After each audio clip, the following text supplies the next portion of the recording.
ఈ రోజు నేను మీకు కథ వినిపిస్తాను. ఒకప్పుడు ఒక వ్యక్తి తన ద్వారం మీద ఇలా రాశాడట, నేను ఎంతో దుఃఖంలో ఉన్నాను, దయచేసి నన్ను కలవడానికి ఎవరూ రాకండి అని. కొంతసేపటి తర్వాత అతని మిత్రుడొచ్చాడు. అతడు ఆ మాటల్ని చదివాడు.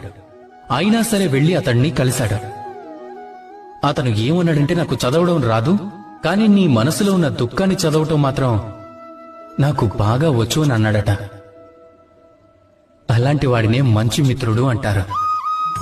ఏ కారణం చేతనైనా మీరు దుఃఖంలో ఉన్నప్పుడు, సమస్యకి పరిష్కారం కనిపెట్టలేనప్పుడు, ఈ లోకాన్నే వదిలి వెళ్లిపోవాలనిపించినప్పుడు, అప్పుడు కూడా ఈ మిత్రుడు మీ వెంటే వస్తాడు.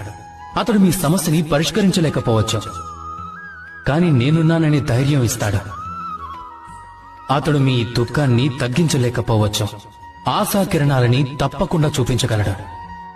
మీరు ఈ లోకాన్ని వదిలి వెళ్లిపోవలసి రావచ్చు.